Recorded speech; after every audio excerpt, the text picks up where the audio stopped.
go for a very linear revving motion.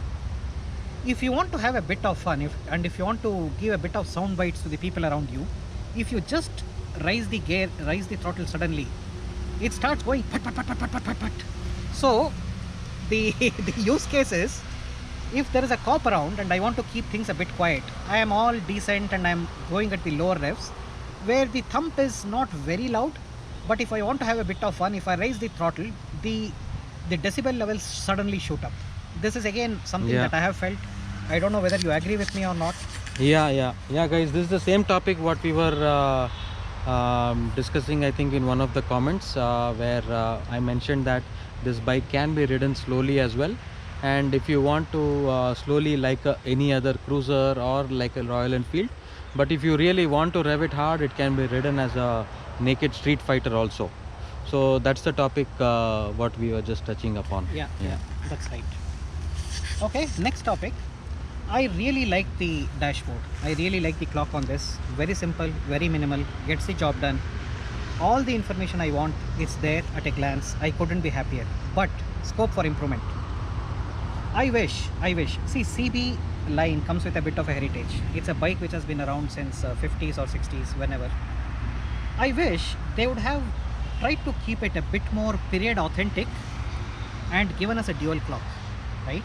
A dual clock looks really nice. If you've seen the clocks on the Interceptor or the old RD350, it looks really nice. I wish they had given us a dual clock, and all the information which is there, they could have accommodated it somewhere. And the second clock would also have given us the option of an RPM meter, although you don't really need it on this bike, but that would have been possible. Just a minor thing. What else do we have? Okay, I wish it could have had, again, a very minor niggle. You could agree with me or you could not agree with me. I wish it could have at least had oil cooling. Not a showstopper, air cooling does the job very well, but I wish it had oil cooling, just because 21st century.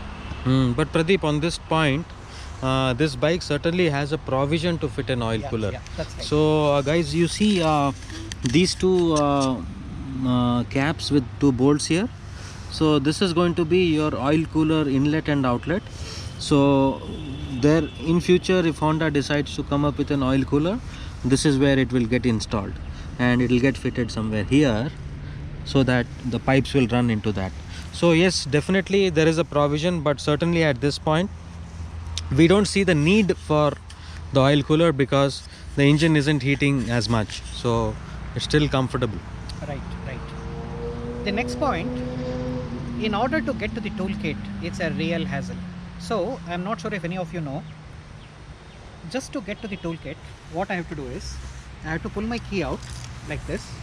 I have to pull my key out, open this side panel, and somewhere underneath here, inside the side panel, there is an Allen key which is hidden, which is a very covert operation. I don't know why Honda does this.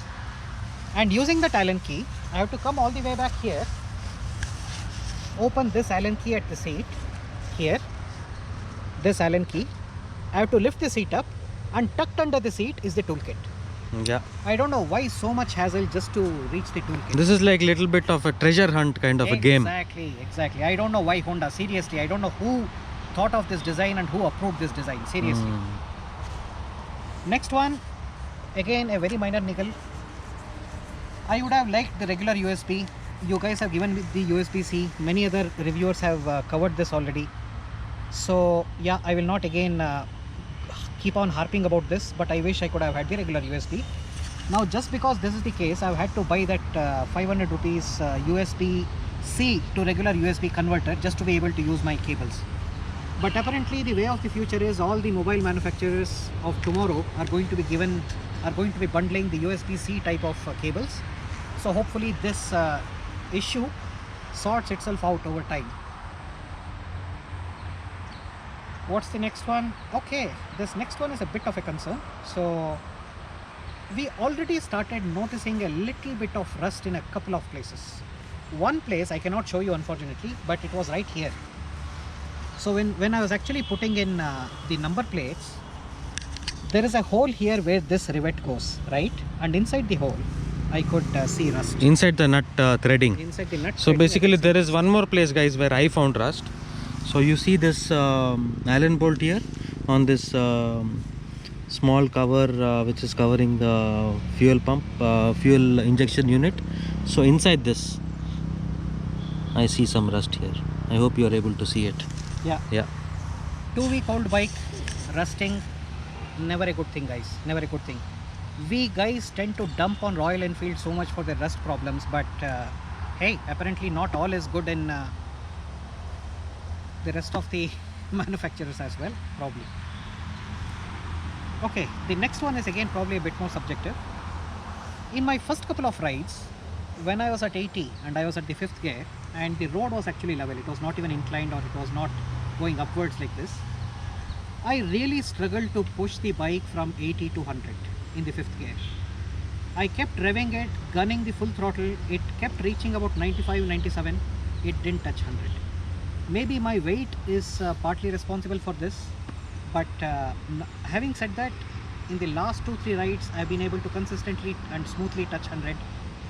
So maybe it was a one-off thing that happened in my case. I talked to Vinay about it, he apparently didn't have this issue, so maybe it was a one-off thing just for me. So just a small mention, it's not an issue anymore. The next one is a very funny one. I don't like the name Highness. Whoever came up with this name, the marketing guy needs to be fired from his job. I cringe when I hear this name. I'm never going to call this a Highness. I'm always going to call this CB350. Somebody must have literally said, okay, there is Royal in Royal Enfield. And I think the name Majesty is also used by either Yamaha or somebody. So I said, okay, we cannot use Majesty. We cannot use Royal because Royal is already there. So what's the next thing in the King sort of a line? Road King is already taken by SD and Road King is already taken by Harley Davidson. So King was gone, Royal was gone, Majesty was gone, probably Monarch was also gone somewhere. So the only one left was Highness. So they just took it and used that name. It's a bullshit name. I don't like it. I will be never calling this the Highness. It's always going to be the CB350 for me. So any marketeers who are watching this, probably something for you guys to think about. Okay, the next one. The front fender. The front fender, if I compare this to some of the other bikes, especially Royal Enfield, I feel it's a bit short. In my opinion, it should have come at least till here, and I'll tell you why. And this is something which Vinay actually told me, because he actually rode in one of the rainy days, and he told me he could see muddy water all over this area here, right? And he said even his shoes and the bottom of his trousers got completely muddy, which he didn't understand. Later, when we actually analyzed the design, what we realized is, because the front fender is a bit short, not very short, what it's doing is, when the tire passes over the water, it is actually bringing all that muddy water right up to here and then throwing it here. Yeah. Whereas if the fender was still here, the water would just go till here and it would disappear inside the fender and just fall from there. Yeah. Or guys, instead of just having the fender a little bit longer, just a mud flap over there would have sorted the problem. Exactly. So it's still a no-brainer. It can be fixed, and as simple as just getting a mud flap fixed. That's about it. So again, this place will particularly impact people who live in a typically monsoony place like Bangalore or Mumbai or pretty much everywhere where it rains a lot, and where the drainage system is a bit lax, which I guess again is most places. So there will be a lot of dirty water that you can actually get on your pants and your engine. Next one is not really an issue, it's more of my issue, and it's more of a comparative issue with the Bullet. The foot pegs are in a very nice position, no doubt about it. I feel if it could have been slightly more forward, like how the Bullet is. When I'm sitting on the Bullet, I always keep telling Vinay, I feel like I'm sitting on a car. I feel like I'm sitting in a chair. It's that comfortable because of the way the foot pegs are placed and the way the seat is done. It is that nice. This, if they had done it like that, like how even the Meteor has been done, I feel could have been a bit better. But this again, no complaints, wonderful ergonomics, just a minor niggle. Okay, now coming to another big one, the strategy of selling this bike. It should have been available everywhere, and the small town guys, the tier 2 city guys, I feel your pain. the Davangere guys, the Ratlam guys,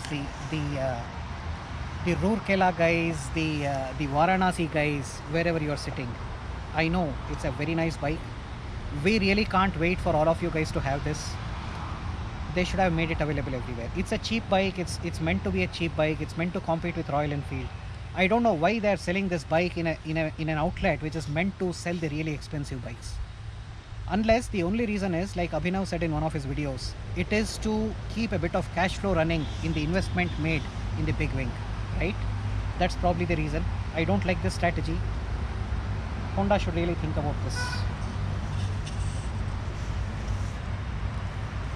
Okay, the next one. This on switch, if you look at this, right now it is switched off. What happens is, when I'm at a signal, typically what I do is I usually try and turn off the main ignition when I'm at a signal, especially the 60-second or the 90-second signals. But ever so often, I tend to switch this off. And what happens is, usually what you're supposed to do, you're supposed to turn the ignition on, you're supposed to turn this on halfway, and then you have to hear for that sound of that fuel injecting into the pipes, and then you press this to start the bike. But because of the way it is, many times I just directly go for this, which I don't think is an advisable practice, but the way they have designed this, it ends up happening that way most of the times, right? Again, not a very big thing, some matter of getting used to, very minor thing. Agree, yeah. The next one connected to the switch, actually this I've got to show you. So here is the ignition. I turn it on, it's in neutral. I turn on this switch, right? Okay, halfway through, the fuel just injected.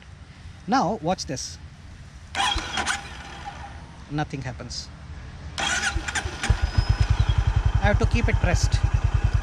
I have to keep it pressed for it to start. Whereas with a KTM, it's a single touch start. I just literally have to do this and the bike cranks. Again, a very minor niggle, a very comparative niggle, but something that could have been a bit better. Coming here, again the next issue is on this side. This helmet lock is a bit of a hit or miss, right? So normally how you lock it is, you open this. Let me show you for the guys who haven't seen this yet.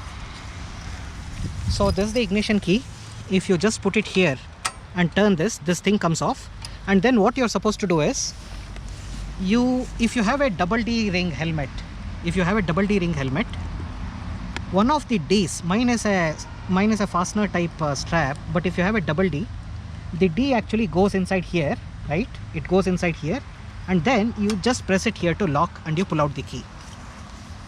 This may not be the most secure thing because somebody can just cut the strap and he can take your expensive helmet with him, and he just needs to go to a helmet shop and get a new strap and put it, and your 15,000 rupees or your 16,000 rupees helmet is literally his. I am not going to use this much. I am still going to stick to my Decathlon wire helmet, the kind which Vinay has put it there, because that actually locks here. And it's a much more secure fit, I feel. Again, a very subjective thing. I'm never going to use that helmet lock. I am glad they've given it though. It means they're thinking about how they can make things comfortable for riders. What's the next one? Bear with me guys, we're almost reaching the end. Yeah guys, I know this is a long video, but I think very getting a lot of value out of this. yeah, that's the intent here. So to give you a lot of insight.